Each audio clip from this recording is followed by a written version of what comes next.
എൻ്റെ ചാനൽ ആദ്യമായി കാണുന്നവർ സബ്സ്ക്രൈബ് ചെയ്ത് ലൈക്ക് ചെയ്യണേ. ഹായ് ഫ്രണ്ട്സ്, ഇന്ന് നമ്മൾ വയ്ക്കാൻ പോകുന്നത് വാഴപ്പിണ്ടി അച്ചാറാട്ടോ. വാഴപ്പിണ്ടി ഞാൻ ഇതുപോലെ അരിഞ്ഞിട്ട് മഞ്ഞൾപ്പൊടി, ഉപ്പും കുറച്ച് വെളിച്ചെണ്ണ ഇട്ട് നല്ല രീതിയിൽ ഇളക്കി വെച്ചിട്ടുണ്ടേ. എന്നിട്ട് ഇതിന് വേണ്ട ചേരുവകൾ വെളുത്തുള്ളി, ഇഞ്ചി, പച്ചമുളക്, കറിവേപ്പില, പിന്നെ കാശ്മീരി മുളക് പൊടിയാണേ. പിന്നെ കുറച്ച് നമ്മൾ ഉലുവാപ്പൊടി എടുത്തിട്ടുണ്ട്. അതുപോലെ തന്നെ വിനാഗിരി ഉണ്ട്, എള്ളെണ്ണയുണ്ട് കേട്ടോ, എള്ളെണ്ണ. ഓക്കെ, നമ്മൾ ഇതിനെ എങ്ങനെ പാകം ചെയ്ത് നമുക്ക് നോക്കാം. ഒരു ചരുവത്തിലേക്ക് നമ്മൾ എള്ളെണ്ണ ഒഴിച്ച് അത് ചൂടായി കഴിഞ്ഞിട്ട് നമ്മൾ കടുക് ഇട്ട് കൊടുക്കണേ. സ്വല്പം കടുക് ഇട്ട് കൊടുക്കണം.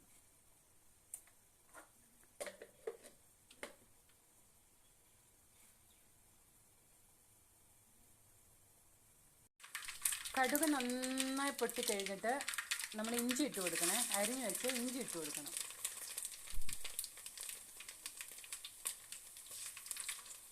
ഇഞ്ചി ഇട്ട് കഴിഞ്ഞ് കുറച്ച് സ്വല്പം കഴിഞ്ഞിട്ട് നമ്മൾ വെളുത്തുള്ളി ഇട്ട് കൊടുക്കണേ.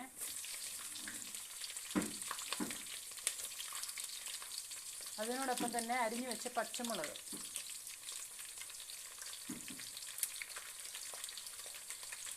അതുപോലൊപ്പം തന്നെ ഞാൻ മറ്റൊരടുപ്പിലേക്ക് നമ്മൾ കായം ഞാൻ വെള്ളത്തിലിട്ടിട്ട് തിളപ്പിക്കാൻ വെച്ചിട്ടുണ്ട്. കുറച്ച് കറിവേപ്പില ഇട്ട് കൊടുത്തേ.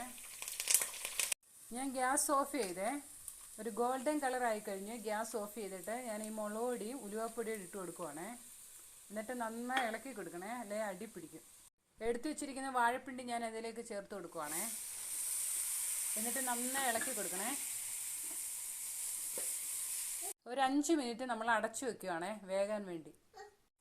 ഹായ് ഫ്രണ്ട്സ്, അങ്ങനെ നമ്മുടെ വാഴപ്പിണ്ടി അച്ചാർ റെഡി ആയിട്ടുണ്ട്. നമുക്കിതിന് ചാറ് വേണമെങ്കിൽ കുറച്ച് നമ്മൾ തിളപ്പിച്ച് വെച്ചിരിക്കുന്ന കായത്തിൻ്റെ വെള്ളം ഉണ്ടല്ലോ, അത് കുറച്ച് ഒഴിച്ച് തണുത്ത് കഴിഞ്ഞിട്ട് ഒഴിച്ചു കൊടുക്കണേ. അന്നേരം നമുക്ക് ചാറായിട്ട് നമുക്ക് കൂട്ടാം. അങ്ങനെ എല്ലാവർക്കും ഇഷ്ടമായെന്ന് വിശ്വസിക്കുന്നു. എനിക്ക് ലൈക്ക് ചെയ്യണേ, ഷെയർ ചെയ്യണേ, സബ്സ്ക്രൈബ് ചെയ്യണേ. Okay, God bless you.